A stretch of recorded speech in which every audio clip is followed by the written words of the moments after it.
Hey everyone! What's up? Today's all about tuna. Got my hands on some prime tuna. The stuffed sushi and sashimi dreams are made of. Planning to slice and dice it into various dishes. Any suggestions? Did you know there are all sorts of tuna out there? We've got your bluefin tuna, southern bluefin, big eye, yellowfin tuna, and even albacore.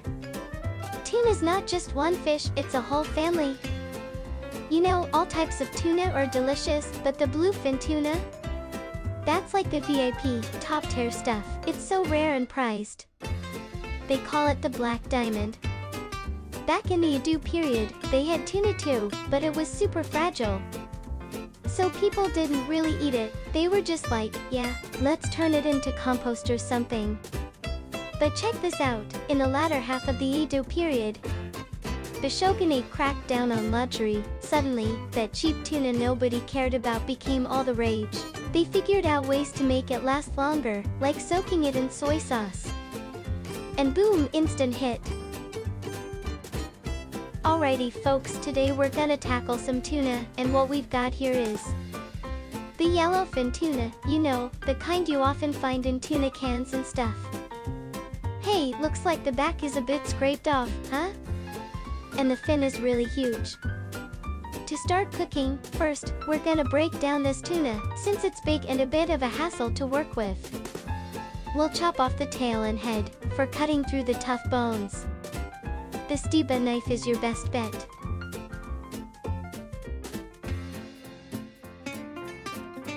Just like this, we've got the tail chopped off nice and clean. Next up, we're gonna chop off the head. First, we'll make a cut around the pectoral fins and then slice down towards the belly. Same deal on the other side, making a cut just like this. We'll chop through the backbone to get the head off. It takes a bit of muscle,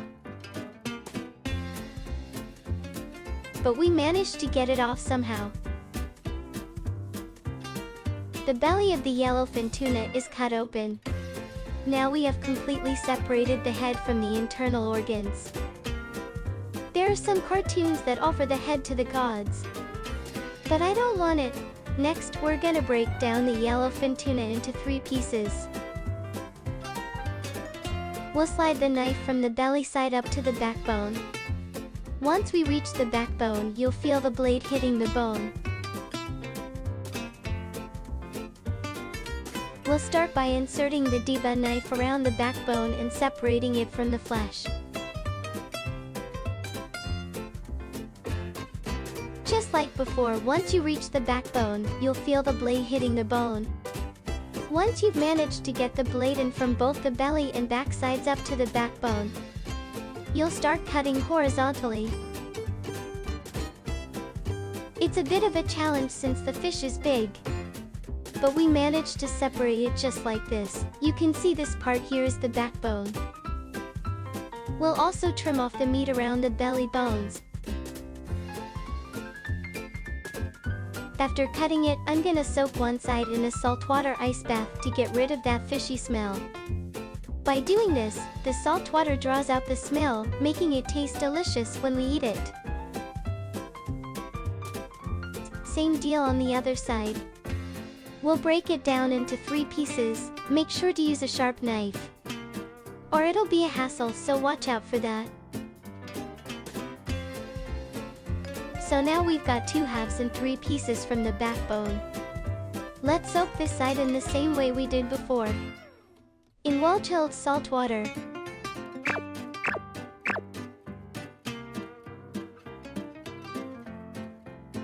After getting rid of the smell from the yellowfin tuna meat, we'll make sure to pat it dry before cutting it into 2 more pieces. Since there's a bone in the middle, we'll split it into left and right, avoiding the bone. This dark red part is called the bloodline, and it's a muscle that helps the fish swim for long periods. It's rich in blood and iron, so it tends to have a strong smell. This time we'll remove it. Once the bloodline is removed, we'll start peeling off the skin. We'll firmly hold the edge of the skin with a paper towel or something similar and use a knife to remove it. Once you've reached this point, wrap it in kitchen paper and place it in the refrigerator. Make sure to handle it gently to avoid any damage, and consider putting it in the chilled section of the fridge to keep it fresh.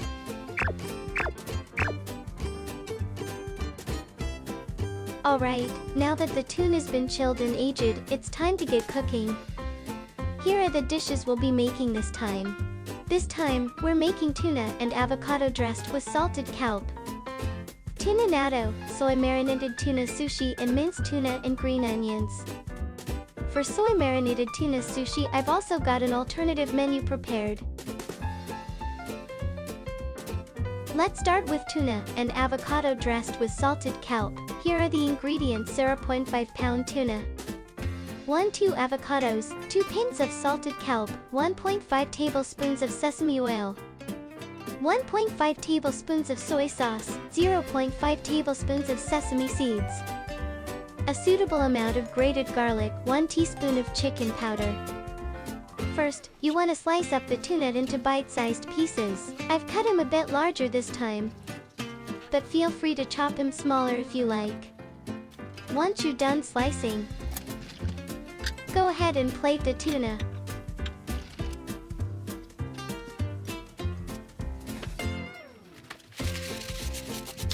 Next up, we're gonna tackle the avocado. Peel off the skin, scoop out the pit, and then start slicing it up. If you've got some pre-cut frozen avocado, that works too.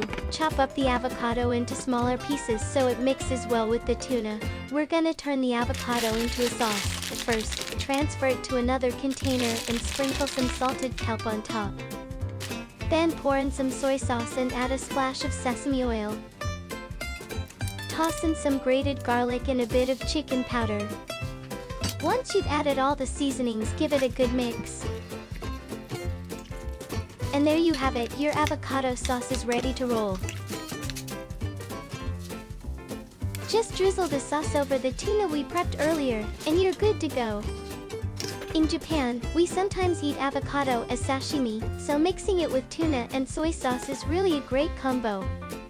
When you go to a sushi restaurant in Japan, you can also try avocado salmon or shrimp avocado sushi. It's pretty awesome. Next up is everyone's favorite negitoro natto. Natto is fermented soybeans, which are super tasty, but it seems like they're not as popular overseas. For ingredients, you'll need half a pound of tuna, 1 pack of natto, 2 pints of shredded dried liver, some green onions, soy sauce to taste. First, you want to slice the tuna into bite-sized pieces, whether you cut them a bit bigger or smaller. It's totally cool. Once you're done slicing the tuna, let's start plating it on a dish.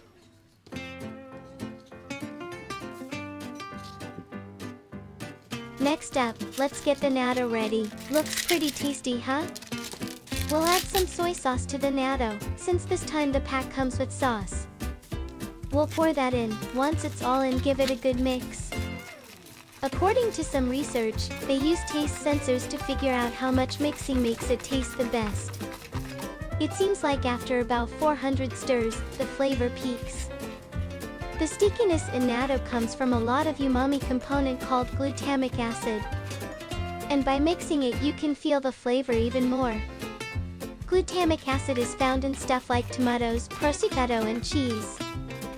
So if you're into cheese, chances are you'll dig natto too. Once you've stirred up the natto real good, start mixing it in with the tuna while splashing some soy sauce. By the way, it's not in the ingredients, but adding a rye egg yolk here tastes great too, just saying. Once you sprinkle on some green onions and shredded dried liver, you're all set. Easy peasy, right?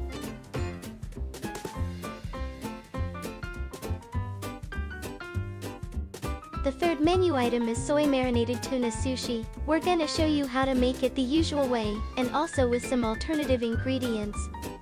The ingredients are half a pound of tuna, 2 tablespoons of sake, 2 tablespoons of mirin, 3 tablespoons of soy sauce, some ginger to taste. Moderate amount of vinegar de rice. For the alternative menu, here are the ingredients: half a pound of tuna, 4 tablespoons of beer, 2 teaspoons of sugar, 3 tablespoons of soy sauce, some ginger to taste, moderate amount of vinegar de rice. Okay, let's start by making the sauce to marinate the tuna. Up top, we'll go with the regular method, and down below, we'll switch it up with alternative ingredients. First, pour some sake into the pot, or if you don't have any, use beer instead. Next, add mirin, or if you don't have any, just put in some sugar. Then pour soy sauce into the dish. Once you've got all the ingredients in the pot, bring it to a boil to let the alcohol evaporate. After it's boiled, make sure to let it cool down before we later use it to marinate the tuna. This time, I'll slice the tuna into easy-to-eat sizes. But if we were just marinating it, you could cut it to whatever size you like. However, since we're making sushi this time, let's slice it slightly flat, so the surface area of the flesh increases. Cutting it diagonally like this increases the surface area, making it easier to balance with the vinegar de rice.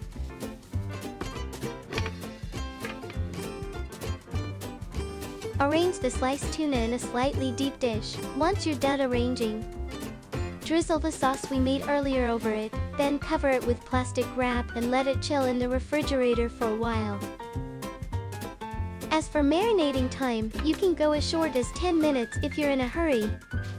But if you want the tuna to really soak up the flavors, it's best to let it sit for a few hours. Just find what works best for your taste.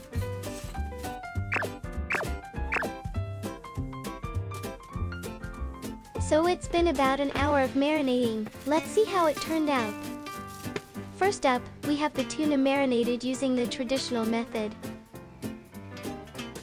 Looks like it soaked up the flavors nicely, huh? Plating it on this white dish really shows how well it's been marinated. I think we've done a good job getting it nicely infused.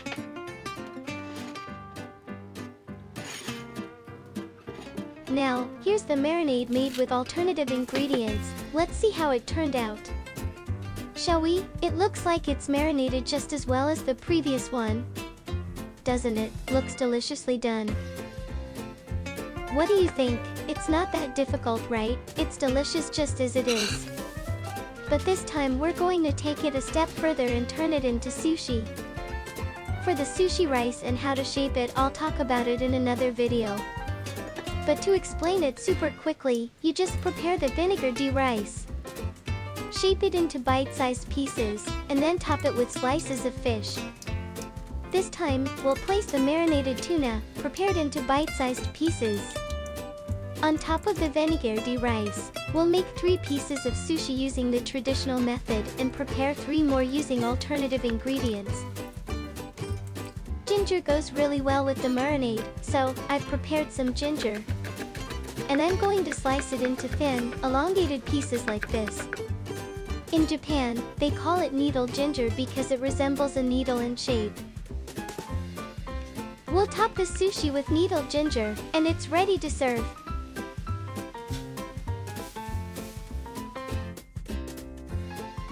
Finally, let's make the last dish: minced tuna and green onions. In Japan, it's called negitoro, and it's a very popular menu item. It's a popular dish, but the ingredients are really simple. All you need is half a pound of tuna, a moderate amount of green onions, and about 1 tablespoon of mayonnaise. That's it.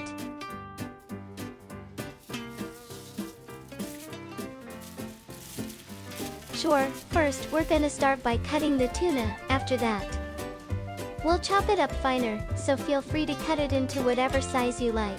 Alright, once we've cut the tuna, we're gonna keep chopping it with a knife to mince it further. Using a food processor makes it too fine, so using a knife allows you to keep a bit of texture, which adds to the eating experience. Aim for chunks that still have some shape when you eat them. Once you're done pounding the tuna, let's add some mayonnaise, then just mix it all together thoroughly. Once the mayonnaise is well blended in, we'll add the green onions. Let's mix in the green onions well too, and there you have it. All done. Pretty easy, right?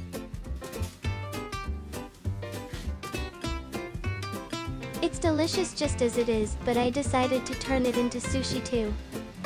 This kind wrapped in roasted seaweed is called gumkan sushi. I've prepared various dishes using tuna. How did you like them?